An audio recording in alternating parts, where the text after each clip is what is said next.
está esperando Darío Gaño. Escúchame, Darío, vos me dijiste comprar dólar, perdí guita yo. Bueno, siempre es muy controversial hablar del tema. Sí. Del dólar blue. Se supone que vos sos el que sabés. A ver, es controversial porque no se sabe nunca qué es lo que mueve el llamado dólar ilegal. Lo cierto es que en marzo tuvo una baja considerable. ¿Qué es lo que mueve? Cuando la gente quiere comprar, básicamente eso. ¿Qué pasó ahora? Hubo una estabilidad también en la economía, en la provisión de dólares que es verdad que no se esperaba, que no esperaba el gobierno, que no esperaba la oposición ni los economistas en general, y que tiene que ver con la economía argentina, la llegada de dólares de China, demás, y que ahora empiezan a llegar los dólares de la soja. Se habla mucho, lo que habla la oposición, del 10D, ¿no? De que como llega el 10 de diciembre otro presidente, se va a estabilizar la economía. El gobierno dice no, es justamente por cosas que hicimos nosotros. Muy hábiles. Claro, no porque vaya a haber un recambio presidencial.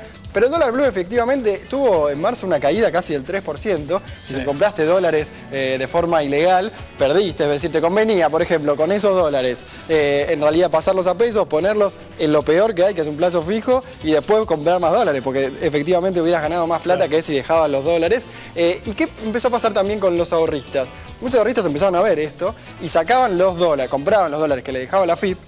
Y hacían lo que se llama el puré. ¿Qué es eso? Compraban los dólares de la AFIP y los revendían en las cuevas. Entonces sacaban una buena diferencia, que es, hoy estamos en la brecha más baja. Y ahí le das más oferta al mercado ilegal, entonces lo bajaste. Baja la demanda, porque hay menos gente que está interesada en el dólar blue, y sube también la oferta, porque eso hace que baje el precio y tenés la brecha más baja de los últimos tiempos, que es del 42%. ¿Qué pasó, por el otro lado, con las acciones? Bueno, vos sabés que este mes en marzo, anunció George Soros, un tipo que sabe mucho del mercado financiero, hizo quebrar el Banco de Londres en 1992, sabe, y dijo que se retira porque el mundo de las acciones está muy inestable a nivel mundial. En Argentina fue el mes donde varias empresas presentaron sus balances. La semana pasada lo hablamos en Economía Política, presentaron balances donde tuvieron acciones, rentabilidades espectaculares, ganancias extraordinarias. Entonces las acciones de esas empresas de Argentina subieron un poco. Lo que venía subiendo y ahora estas últimas 2 semanas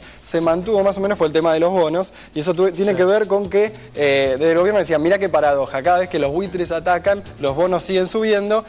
Pero la última semanita con el tema de Citibank, que igual a los bonos no venía afectando, terminó afectando un poquito. Así que los bonos que venían venían teniendo buena rentabilidad y venían subiendo el precio, se estancaron un poco ahí. El dólar ilegal sigue bajando.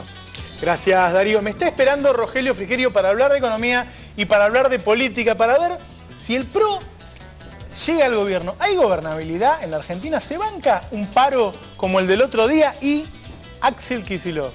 ¿A qué va a ser candidato Axel Kicillof? Te lo cuento en nada, ahora, en 30 segundos. Dale.